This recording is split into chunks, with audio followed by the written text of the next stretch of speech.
Hello students, today we discuss about the cytoplasm. Cytoplasm is very important in living cell. What is the meaning of cytoplasm? Cyto means cell and plasma means fluid, which is present between plasma membrane and nucleus of a cell. It is a moving sticky substance. Many cell organelles are suspended in cytoplasm. Cytoplasm is the medium for cellular chemical reaction. Means most of the chemical reactions are takes place in cytoplasm. Cytoplasm is a homogeneous mixture of various organic and inorganic substances. It is also called as the protoplasm. What is meant by protoplasm? Cytoplasm along with nucleus. Without cytoplasm, cell organelles will not survive. If cell organelles are absent in cytoplasm, then it is called as the cytosol, or we can also say that cytoplasm without cell organelles is called as cytosol. Cytoplasm is the material bounded by plasma membrane. Cellular chemical reaction takes place in cytoplasm, as I told you earlier. Vital substances like amino acids, glucose, vitamins also present in the cytoplasm. What is the difference between the cytoplasm of animal cell and plant cell? In animal cell, the cytoplasm is more granular and dense. Dense means thick. And in plant cell, cytoplasm is very thin and pushed to the periphery with a larger central vacuole. Because of central vacuole, that cytoplasm is slightly pushed towards the periphery. See the diagram in a textbook. See page number 69. So this is the figure showing the onion peeling. See, these are the cells of onion peeling. Now these cells are rectangular. Inside the cell there is a presence of cytoplasm. A large vacuole is present at the center, and at the corner of the cell there is a presence of nucleus. Also, that rectangular cells are surrounded by cell wall, which is very thick. So this is the structure of onion peel. After that, we discuss about the cell organelles. What is meant by cell organelles? The organelles is a specialized subunit having specific function within the cell. They are organ of the cell. जैसे हमारे body में different organs है, उसी तरह cell में भी क्या होते हैं, डिफरेंट कॉम्पोनेंट्स होते हैं, और it is also called as the organelles. Now each organelles has its own lipoprotein membrane. यानी हर जो सेल ऑर्गेनल्स हैं ये किससे बाउंड रहता है? It is bounded by lipoprotein membrane. Lipoprotein membrane is made up of lipid and protein. Except nucleus and chloroplast, all other organelles can be seen only with electron microscope. यानी nucleus और chloroplast हम compound microscope से भी देख सकते हैं, लेकिन बाकी जो सेल ऑर्गेनल्स है उसे देखने के लिए हमें क्या यूज़ करना पड़ता है? Electron microscope. See here the figure of electron microscope is given. So this is the electron microscope. After that, we discuss the cell organelles one by one. Now first is the nucleus. Nucleus is very important part of the cell. It is also called as the controlling unit of the cell. Means most of the activities of the cell are controlled by the nucleus. Now in order to observe the nucleus, we have to do one activity. What we have to do? Take a drop of water on a clean glass slide. एक आपको slide लेनी है, उसके ऊपर आपको क्या लेना है? Drop of water. Using an ice cream spoon gently scrap the inner surface of your cheek. यानी हमारे चीक का जो अंदर का जो इनर सरफेस है उससे हम क्या लेंगे? स्क्रैप लेंगे with the help of ice cream spoon. With a needle, transfer a little material from a spoon to the water. Drop on the slide and spread it evenly. तो ये जो मटेरियल हमने लिया है आइसक्रीम स्कूप्स के spoon की मदद से, तो उसको हमें किसके ऊपर ट्रांसफ़र करना है, स्लाइड के ऊपर, जिसमें हमने क्या लिया था, drop of water. After that put a drop of methylene blue stand on the smear. अब उसका हम क्या तैयार करेंगे, स्मीयर तैयार करेंगे. और उसके बाद में उसके ऊपर क्या डालना है हमको, drop of methylene blue. Methylene blue क्या है, स्टेन है. Put a cover slip and observe under a microscope. अब उसके बाद में हम उसके ऊपर क्या रखेंगे, कवर स्लिप रखेंगे. और हमें क्या करना है, अभी उसको ऑब्जर्व करना है under microscope. So did you observe the cells with blue nucleus? Yes.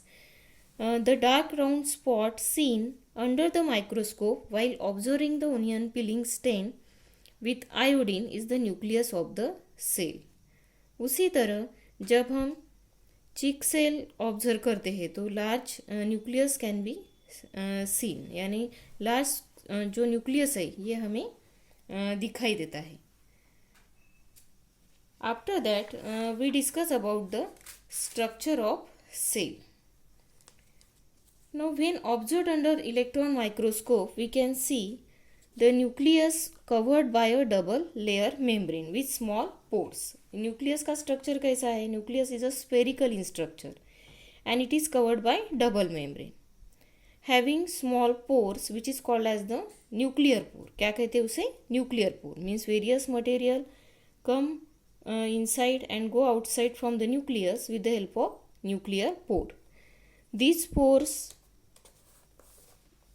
जो होते हैं, तो these are the passage of material. इस पोर की मदद से क्या होता है, वेरियस मटेरियल कम आउटसाइड और गो इनसाइड. उसके बाद में न्यूक्लियस में एक राउंड न्यूक्लियोलस भी होता है and network of chromatin fibre which condense to form a short thick chromosome at the time of cell division. तो क्रोमैटिन फाइबर रहता है उसमें, और at the time of cell division ये जो क्रोमैटिन फाइबर है ये क्या हो जाता है, कंडेंस हो जाता है. उसकी लेंथ जो है वो शॉर्ट हो जाती है और उसका कन्वर्शन किस में होता है, chromosome. The functional segment on a chromosome are called genes. तो ये जो क्रोमोजोम है उसके ऊपर सिगमेंट रहते हैं, फंक्शनल सिगमेंट, उसे हम क्या कहते हैं, जीन. तो जीन क्या है, segment of DNA which carry the genetic information from one generation to another. After that we discuss about the functions of nucleus. So what are the function of nucleus? So first it control the metabolic activities of the cell and also the cell division. तो important function क्या है, क्या करता है nucleus, control all metabolic activities. जो भी important chemical reactions है या मेटाबॉलिक एक्टिविटीज़ है तो उसे कंट्रोल करने का काम कौन करता है, nucleus. And also the cell division. Then second, transmission of hereditary characters from parent to offspring. ये मेन important function है किसका, न्यूक्लियस का. तो न्यूक्लियस में जो क्रोमोजोम्स रहते हैं, क्रोमोजोम के ऊपर क्या रहते हैं, segment of DNA which is called as the gene. तो ये जीन क्या करते हैं, transfer the hereditary characters from parent to the offspring.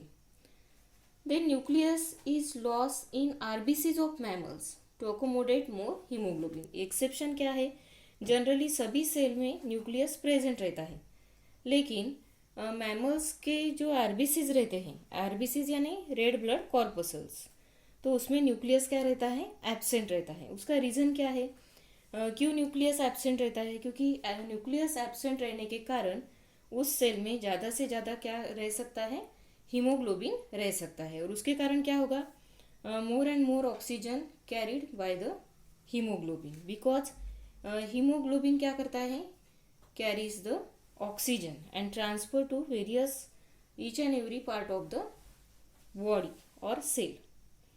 Nucleus is also lost in sieve tubes of phloem for making them hollow for transportation of food.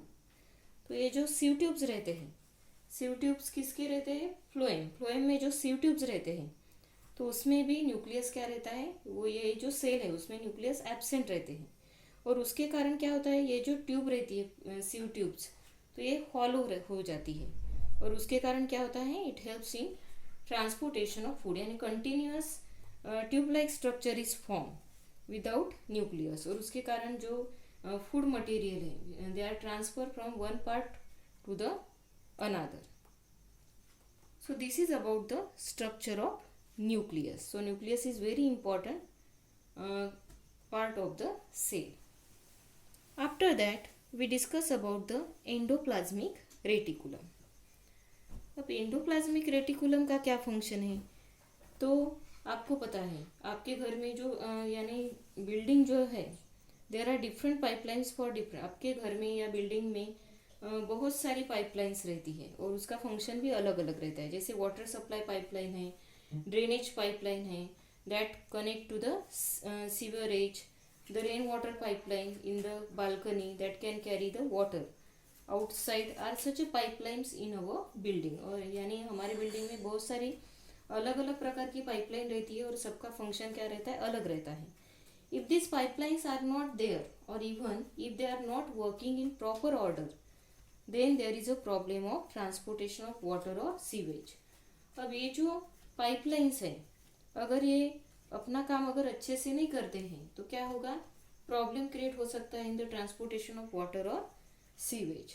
So that pipeline are very important for the transport of various substances. Like that in our body also जो भी substances है, that substance are transfer from one place to another with the help of endoplasmic reticulum.